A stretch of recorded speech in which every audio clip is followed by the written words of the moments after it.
In 2026, loans are more expensive than ever. But most people don't struggle because of low income, they struggle because they repay loans the wrong way. In this video, I'll show you 10 loan repayment tips that can save you years of time and thousands in interest. And tip number 7 is what banks never, ever explain. If you feel like your loan balance isn't reducing, you're not alone. Here's a secret. In the first few years of your loan, banks are structured to collect the maximum amount of interest possible, while barely touching your actual principal amount. You're paying them first, and yourself last. This is why having a smart strategy matters way more than just paying your loan on time. Let's dive into tip number 1. Stop paying only the minimum ME. That minimum payment is a trap. It's designed to benefit the bank, not you. It keeps you in debt for the longest possible time, often making you pay 2 or even 3 times the original loan amount in pure interest. But here's the magic. Paying just 5 or 10% extra on your ME can completely change the game. It's a small change with a massive impact. Tip 2. Pay extra early, not late. The timing of your extra payments is crucial. An extra payment made in the first year of your loan is worth more than double the same payment made in year 5. Why? Because you're killing off the principal early, which prevents a huge amount of future interest from ever accumulating. The earlier you start, the more money you save.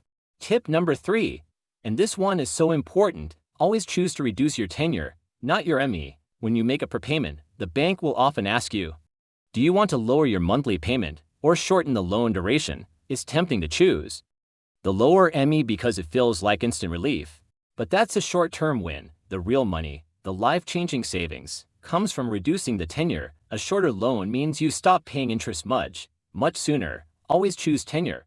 Now for tip 4, use your salary hikes wisely. What do most people do when they get a raise? They upgrade their lifestyle: a new phone, a better car, more expensive vacations. But what do smart people do? They upgrade their MS first. Treat every salary hike as an opportunity to accelerate your freedom. Keep your lifestyle the same for a little longer. Put that extra income directly towards your loan, and watch yourself become debt-free years ahead of schedule. Next, tip number 5, avoid the classic ME traps. There are 3 things you should absolutely never do. First, don't take a new loan just to close an old one. This is a debt spiral. Second, never use your credit card to pay your MS. The high interest on credit cards will sink you faster than you can imagine. And third, never skip an ME thinking you'll just adjust it later. These traps don't just cost you money, they destroy your credit score, making your financial life much harder in the future. Tip number 6 is for those of you handling multiple loans. Don't just pay them off randomly, use a strategy. There are 2 popular methods. The first is the avalanche method. You focus all your extra cash on the loan with the highest interest rate first. Mathematically, this saves you the most money. The second is the snowball method. You focus on paying off the smallest loan first, regardless of the interest rate. This gives you quick psychological wins. Building momentum and motivation, neither is wrong. Just pick the one you can stick with consistently. And here we are at tip number 7, the one your bank won't explain. Refinance in 2026. In today's economy, interest rates change much faster than before. If your current loan's interest rate is higher than what's available on the market, you are losing money every single month. Look into refinancing your loan. You can do this through a balance transfer to another bank or by simply negotiating with your current bank for a better rate. Just make sure the savings you get are more than any transfer cost or processing fees involved. A simple phone call could save you thousands. Let's move to tip number 8. Keep your emergency fund first. It can be so tempting to throw every last penny of your savings at your loan to close it. Don't do it. Always keep 3 to 6 months of your essential living expenses in a separate, easily accessible emergency fund. The peace of mind that comes from knowing you can handle an unexpected job loss or medical bill is far more valuable than being debt-free with zero cash. Financial security is not just about having no debt, it's about being prepared for anything. Tip number 9, track your loan every single month.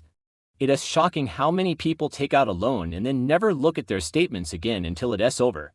You need to be an active participant in your own financial journey. Every month, check your statement and track how much principal you paid, how much interest you paid, and what your outstanding balance is. Just this simple act of awareness will dramatically improve your decision-making and keep you motivated. And finally, tip number 10, loans are tools, not enemies. Smart people don't fear loans. They understand them. They use loans strategically to acquire assets like a home, to invest in their growth through education, or to seize a business opportunity. It's not the loan that's the problem, it's the lack of a strategy. Bad loans and bad habits will trap you, but good strategies will set you free. If you apply even just 3 of these 10 tips, I promise your loan timeline will shrink drastically and you'll save a fortune. If you found this helpful, please like this video and subscribe for more simple finance explained. And if you want a loan repayment calculator video next, comment the word calculator down below. Thanks for watching, and I'll see you in the next one.